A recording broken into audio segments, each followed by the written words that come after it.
Memorias históricas de la colina. Turbaco y la iglesia Santa Catalina de Alejandría, más de 4 siglos de historia. Después de la conquista a comienzos del siglo XVI, fue prioridad para los españoles la doctrina de los nativos. Para el caso de Yurbaco, esta tarea se les comisionó a los encomenderos, que junto a un sacerdote debían enseñar la fe católica a los indígenas. Esta labor fue hecha al aire libre o en improvisados templos. Solo hasta en 1546 las autoridades españolas deciden erigir a Turbaco en parroquia, consagrándola a Santa Catalina de Alejandría. Se le establece plaza y con la ayuda de los yurbacos se construye una iglesia en caña, bareque y palma. Desde entonces, la población pasaría a llamarse Santa Catalina de Turbaco. En este periodo fue cura párroco de esta iglesia por 3 años San Luis Beltrán, sacerdote abnegado y conocido por ser un fiel defensor de los indígenas de los malos tratos de los españoles.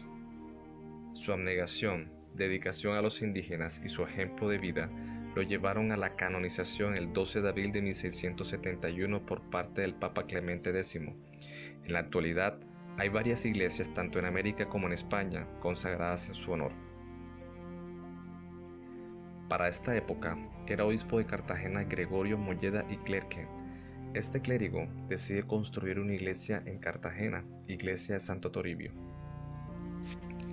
Esta es construida entre 1734 y 1736. Una vez culminada esta obra, el obispo Molleda direcciona sus esfuerzos y diligencias en remodelar la iglesia de Turbaco. Las obras de remodelación de la iglesia de Turbaco empiezan el 7 de junio de 1738 y toma 2 años y medio en ser culminado el 10 de diciembre de 1740.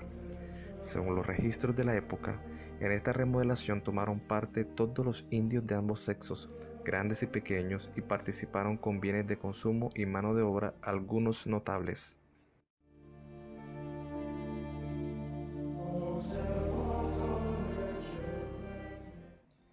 En el periodo de independencia, Turbaco fue una de las poblaciones con un protagonismo sobresaliente.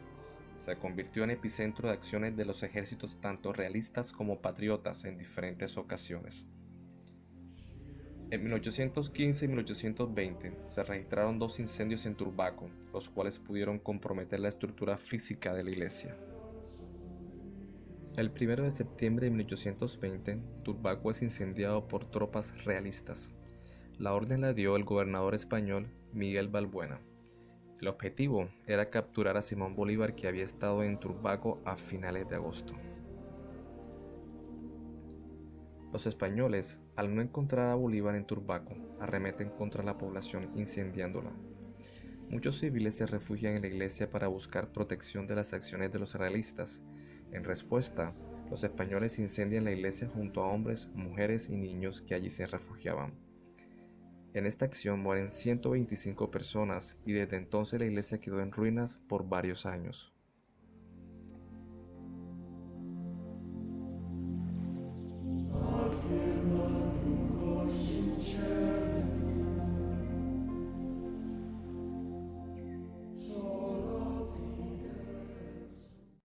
En 1836 el Consejo de Cartagena pide al gobierno nacional que se restaure la iglesia de Turbaco.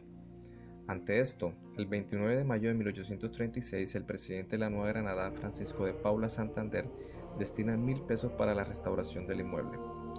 Este dinero se entregaría al encargado de la obra en 3 partidas a medida que se avanzara la restauración. Desde entonces a la iglesia no se le harían más intervenciones hasta 14 años después. Para 1850 llega a vivir a Turbaco junto con su familia el expresidente mexicano Antonio López de Santa Anna. Este personaje hace muchas intervenciones en Turbaco. Entre estas, interviene la iglesia haciendo que luzca mejor, tal como lo dice el testimonio de algunos turbaqueros de esa época.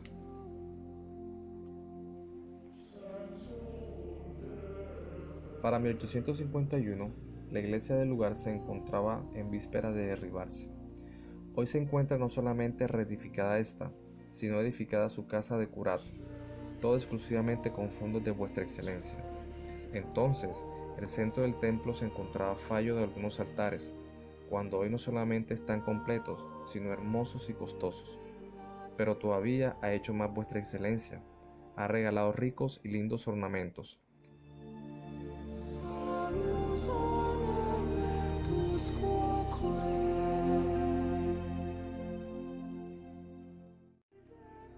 Después de la intervención de Santa Ana a la capilla colonial de Turbaco, no se modifica más hasta 1920.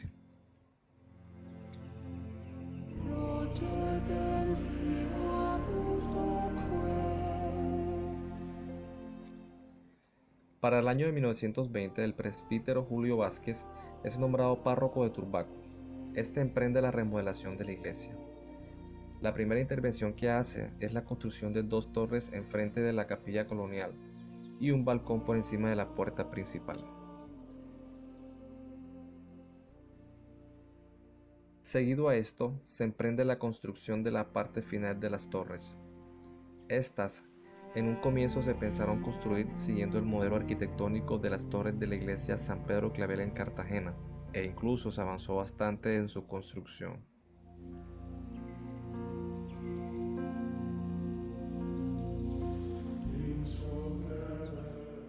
Para el año de 1923, Turbaco cambia de párroco y le es asignado el eudista Francisco Herzl. Este sacerdote francés modifica la construcción hecha por Vázquez y apoya un diseño meramente neogótico inspirado en la Catedral de Nuestra Señora de Chartres en Francia.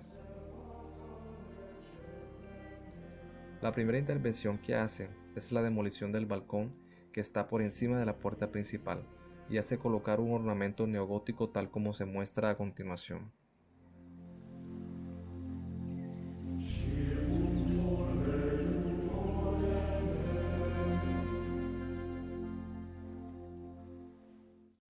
Alrededor de 1926 se construyen las torres neogóticas de la iglesia reemplazando las que venía proyectando el padre Julio Vázquez, mientras su estructura colonial se mantenía detrás del frontis del templo.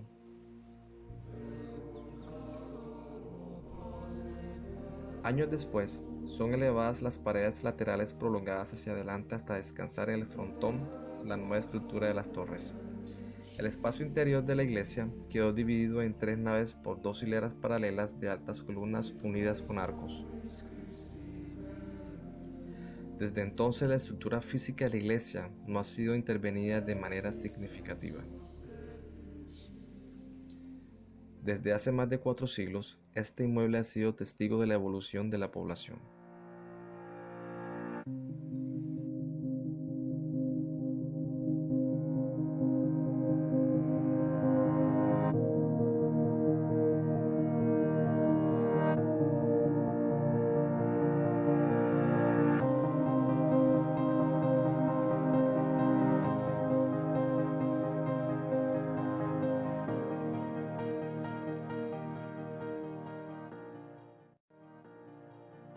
En la actualidad, gracias a su valor histórico, arquitectónico y patrimonial, la iglesia Santa Catalina de Turbaco es un atractivo digno de conservar y apreciar.